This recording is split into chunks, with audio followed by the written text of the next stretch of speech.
दोस्तों, Kolkata doctor rape murder case में आरोपी से सच उगलवाने के लिए कोर्ट ने पॉलीग्राफ टेस्ट की इजाजत दे दी है और पॉलीग्राफ टेस्टिंग शुरू हो गई है।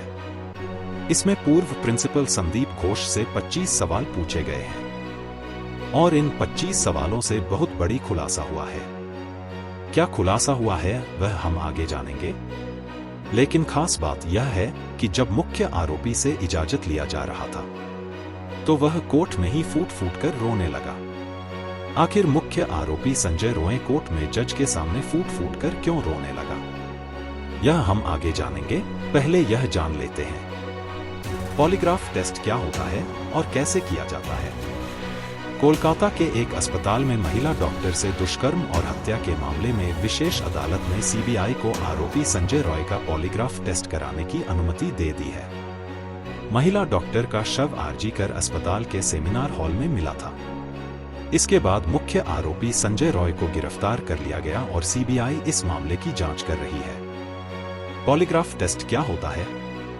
पॉलीग्राफ एक ऐसा उपकरण है जिसके जरिए यह पता लगाया जाता है कि आरोपी जो कह रहा है वह झूठ है या सच। यह मशीन बिल्कुल ईसीजी जैसी होती है।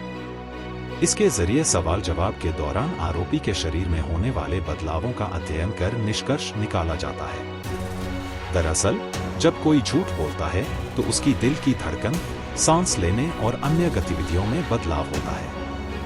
इसमें बीपी और पल्स भी मापी जाती है। इस मशीन का इस्तेमाल सबसे पहली बार इटालियन क्रिमिनोलॉजिस्ट सेसरे लोम्ब्रोसो ने पहली बार इसका इस्तेमाल किया था। उन्होंने अपराध का पता लगाने के लिए रक्तचाप में होने वाले बदलावों का अध्ययन किया था। इसके बाद अमेरिकी मनोवैज्ञानिक विलियम मार्स्टन ने 1914 में एक अलग मशीन विकसित की।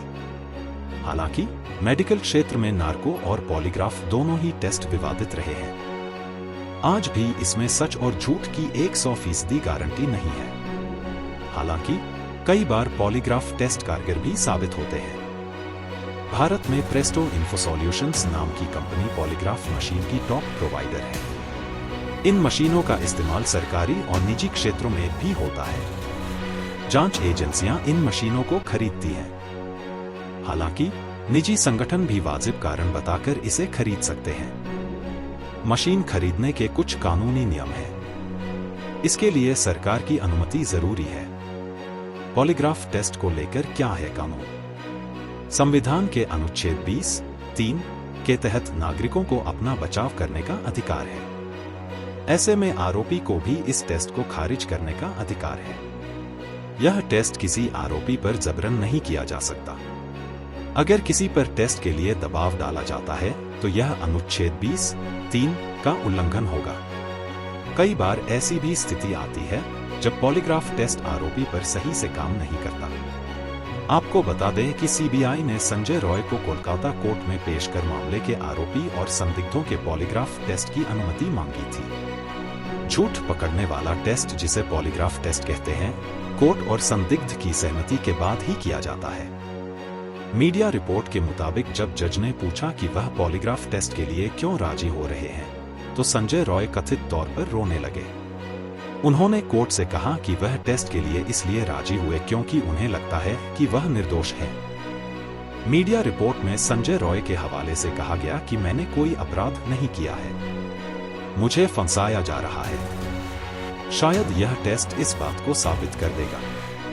इसके साथ ही संदीप घोष समेत 6 अन्य आरोपियों के टेस्ट की भी अनुमति दी गई। चलिए अब जानते हैं कि वह 25 सवाल कौन से हैं जो संदीप घोष से पूछे गए हैं। नंबर 1, क्या आपका नाम संदीप है और अपना मोबाइल नंबर बताएं, कितने फोन रखते हैं वो भी बताएं। नंबर 2, क्या आपका जन्म कोलकाता में हुआ है? नंबर 3, क्या वारदात वाले दिन आप हॉस्पिटल में थे? नंबर 4, क्या आज शनिवार है? नंबर 5, क्या आपको पता है कि पीड़िता का रेप किसने किया? नंबर 6, क्या आपने कभी झूठ बोला है? नंबर 7, क्या आसमान का रंग नीला है? नंबर 8, क्या आपको पता है कि पीड़िता का मर्डर किसने किया? नंबर 9, क्या पीड़िता का गैंग रेप हुआ था? नंबर 10, पुलिस को आपने इस वारदात की जानकारी दी थी? नंबर 11, क्या आपने वारदात वाले दिन पीड़िता को देखा था या उससे मुलाकात हुई थी? नंबर 12, क्या आपके और पीड़िता के बीच किसी तरह का विवाद था? नंबर 13, क्या आपने पीड़िता के परिजनों को इस हत्या को आत्महत्या बताया था? नंबर 14, क्या वारदात की सूचना पुलिस को देर से दी गई? नंबर 15, अगर हाँ तो क्यों? नंबर 16, आप खुद एक डॉक्टर हैं, क्या आपको नहीं लगता था कि क्राइम सीन को सुरक्षित रखना जरूरी होता है?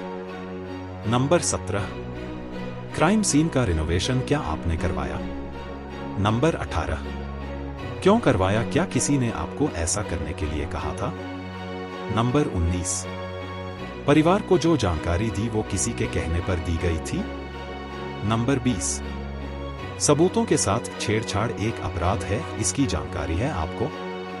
नंबर 21, क्राइम सीन को आपने जांच पूरी होने तक सुरक्षित क्यों नहीं रखा? नंबर 22, वारदात के बाद आपने तुरंत अपना इस्तीफा क्यों दे दिया, इतनी जल्दी किस बात की थी? 23, क्या आपको रिजाइन करने के लिए किसी ने दबाव बनाया था?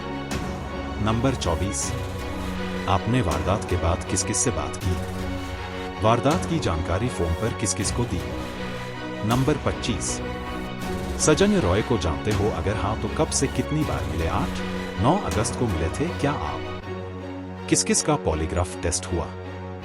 हत्या के मुख्य आरोपी संजय रॉय और आरजीकर कॉलेज के पूर्व प्रिंसिपल संदीप घोष के अलावा इस समय 5 और लोगों का पॉलीग्राफ टेस्ट किया जा रहा है। सीबीआई 7 लोगों का पॉलीग्राफ टेस्ट कर रही है। इनमें 4 डॉक्टर और 1 वॉलंटियर शामिल हैं। ये चारों डॉक्टर भी आरजीकर मेडिकल कॉलेज और अस्पताल में काम करने वाले ट्रेनी डॉक्टर हैं और कथित तौर पर घटना से पहले वाली रात पीड़िता के साथ खाना खाने वाले यही लोग हैं। कुल 7 लोगों का पॉलीग्राफ टेस्ट किया जा रहा है। इनमें संजय रॉय का पॉलीग्राफ टेस्ट भी शामिल है।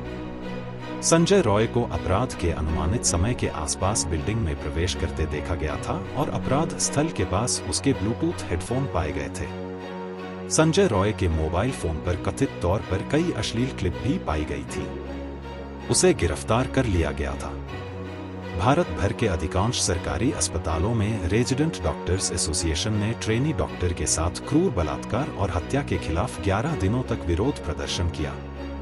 सुप्रीम कोर्ट द्वारा डॉक्टरों से ऐसा करने का अनुरोध करने के बाद गुरुवार को हड़ताल वापस ले ली गई, लेकिन बंगाल में जूनियर डॉक्टरों की हड़ताल अभी भी जारी है।